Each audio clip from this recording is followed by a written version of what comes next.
Good morning all of you. आज हम लोग दो चीजें देखेंगे, models of complex number and argument of Z. तो सबसे ज्यादा 11th में इसी क्वेश्चंस आते हैं, 11th लेवल पे आते हैं, जेड मेंस लेवल पे आते हैं। सबसे पहले हम इसको देखते हैं। तो मॉडल्स ऑफ जेड, मॉडल्स का मतलब आपने पहले भी पढ़ रखा होगा, एब्सोल्यूट है। एब्सोल्यूट मतलब साइन नहीं है, नेगेटिव साइन है तो पॉजिटिव हो जाएगा, पॉजिटिव ये आपने पढ़ रखा है फंक्शन में। तो मॉडुलस ऑफ जेड का मतलब सीधा एब्सोल्यूट। एब्सोल्यूट क्या होता है, यदि आप प्रैक्टिकल फिजिक्स में देखोगे तो एब्सोल्यूट का मतलब आपका डिस्टेंस होता है। कुछ भी यदि है पॉजिटिव लेंथ आ रहा है तो डिस्टेंस होता है। तो modulus of z, suppose z x comma y है, जेड क्या गिवन है आपको एक्स प्लस आई वाई, और उसको पॉइंट फॉर्म में लिखा तो एक्स कॉमा वाई आ गया। अब एक्स कॉमा वाई का मतलब distance between origin and Z, distance between origin and Z. तो कैसे फाइंड आउट करेंगे, 2 पॉइंट के बीच का डिस्टेंस का फार्मूला यूज करेंगे। 2 पॉइंट के बीच का फार्मूला क्या होता है, y2 minus 0 plus x2 minus 0, तो means y square plus x square. ये आपको समझ में आ गया होगा। मॉडुलस ऑफ जेड का मतलब यदि आपको जेड गिवन है x प्लस आई वाई, तो मॉडुलस ऑफ जेड क्या होगा y square plus x square. तो कोई भी आपको मॉडुलस फाइंड आउट करना हो, सीधे आप सपोज ये दिया है z is equal to 2 plus 5i दिया है। तो what is the modulus of z, कुछ मत करना बेटा, 2 का स्क्वायर कितना होगा 4 और 5 का square 25। What is this 29। z is equal to -3 plus 2i दिया है, तो क्या होगा मॉडुलस ऑफ z, स्क्वायर हो -3 का होल स्क्वायर 9 और 2 का होल स्क्वायर 4, तो कितना आ गया बेटा 30। तो ये होता है मॉडुलस निकालने का तरीका। मॉडुलस ऐसे निकालते हैं, z equal to x plus i y दिया है तो सीधे x square plus y square square, that is modulus. Modulus का means distance between this point into this point. Clear. बाकी की चीजें हम प्रॉपर्टी ऑफ मॉडुलस चेक करेंगे। Next argument. आर्गुमेंट क्या है, rotation of this point from real axis, मतलब z का रोटेशन इसके डायरेक्शन में anti clockwise, that is called theta. तो कितना हो गया सर यहाँ पे, थीटा क्या होगा, ऐसे निकालोगे, यहां से परपेंडिकुलर ड्रॉ कर देना, तो this length is y, this length is x।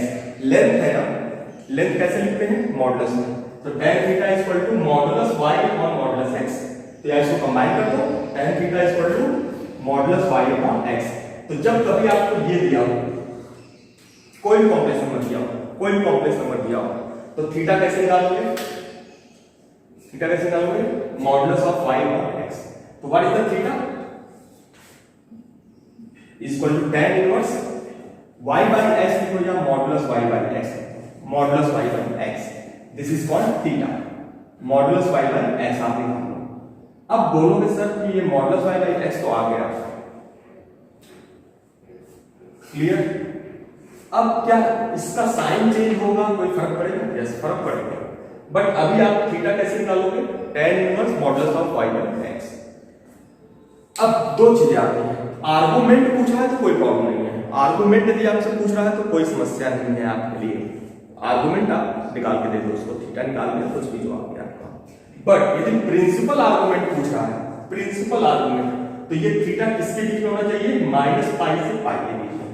इसको ध्यान रखना, ये थीटा कहां से कहां तक होगा, -π से π के बीच में ही होगा हमेशा, that is argument, principal argument.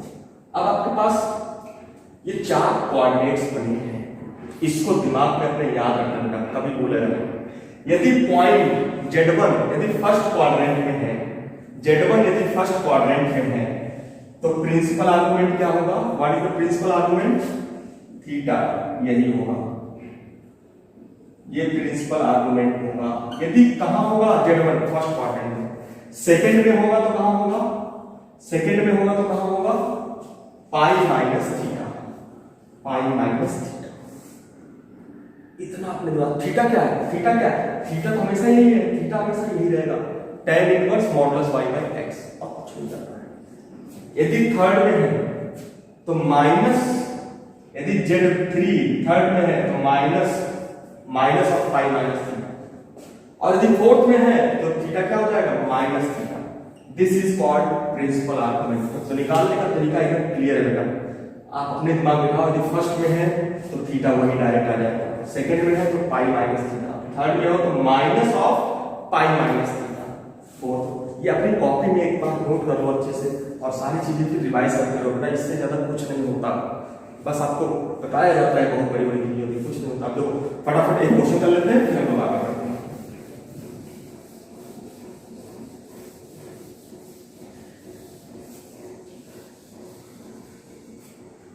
चलो फटाफट यहाँ देखते हैं लोग। सपोज ये आपको दिया है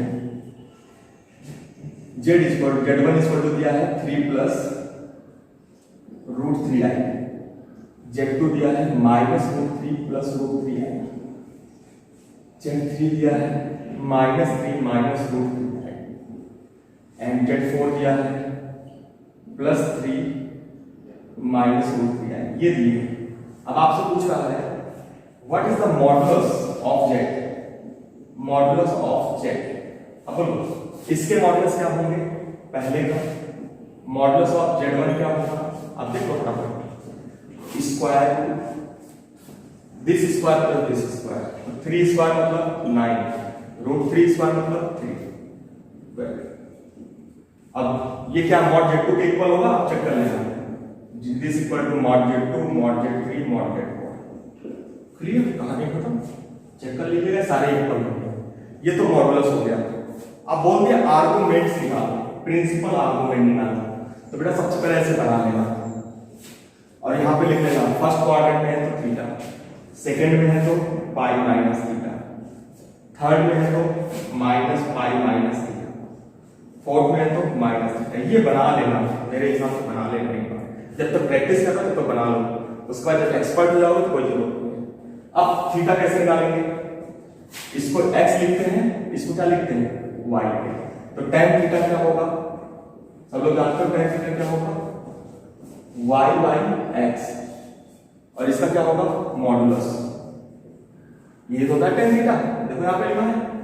अब y की वैल्यू कितनी है √3, x की वैल्यू कितनी है 3, तो tan थीटा क्या आ गया भाई √3/√3, तो क्या हो जाएगा 1/√3, पॉजिटिव आएगा क्योंकि मॉडुलस है, तो tan थीटा कितना आ गया 1/√3। यहाँ पे Z1 है ना, Z1 कहाँ होगा, देखो दोनों पॉजिटिव है, 3, √3 दोनों पॉजिटिव है तो फर्स्ट में होगा।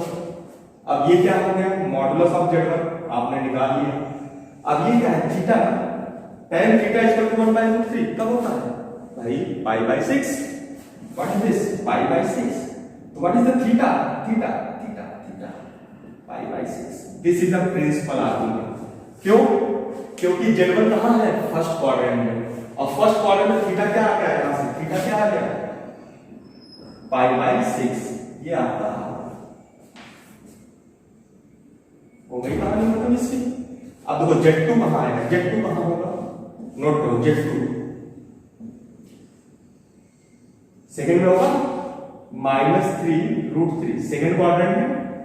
तो व्हाट इज दिस एंगल ना, दिस एंगल ना, तो कैसे निकालोगे, क्या बोला था आपने pi minus theta. What is the theta, theta हमेशा यही रहेगा भाई, निकाल लेना, यदि निकालने की प्रॉब्लम है तो निकाल लेना। क्या निकालोगे फिर से tan थीटा इक्वल टू, यहां लिखना tan theta equal to y क्या है √3, क्योंकि बेटा मॉडुलस लगा है -3। अब मॉडुलस लगा है तो क्या कभी नेगेटिव आएगा नहीं, फिर से वही आ गया 1/√3, तो थीटा तो वही आ गया, थीटा तो पाई/6। अब देखो ये कितना हो जाएगा total pi minus pi. What is this 5 pi. आगे निकाल ले, ये सेकंड में था तो 5 पाई/6। अब थर्ड वाले में है तो क्या होगा, थर्ड में हो तो क्या होगा इसका नेगेटिव मतलब -5 पाई/6। फोर्थ में है तो क्या होगा ये वाली का Z4, क्या होगा Z4 -5/6। ये सारे क्या है प्रिंसिपल आर्गुमेंट। बेटा देखो 4 क्वेश्चन है, चारों क्वाड्रेंट में लिया, पहले क्वाड्रेंट में पाई/6, दूसरे क्वाड्रेंट में ये पाई बाय 6 एक बार निकालना होता है, pi minus pi by 6, 5 pi by 6। फिर तीसरे में इसका निगेटिव, सेकंड वाले का निगेटिव, चौथे में फर्स्ट वाले का निगेटिव। ये अपने दिमाग में बिठा लो और इसके जितने क्वेश्चन है सारे कर डालो। तो हमारे साथ समझ में आ गया होगा मॉडुलस कैसे निकालते हैं, आर्गुमेंट कैसे निकालते हैं, ये सारी चीजें हो गई। बार बार पॉज करो, 2 बार 3 बार कम से कम इसको देखो और आपको क्लियर हो जाएगा हम प्रिंसिपल आर्गुमेंट कैसे निकालते हैं। ओके, जय नारायण, थैंक यू एवरीवन।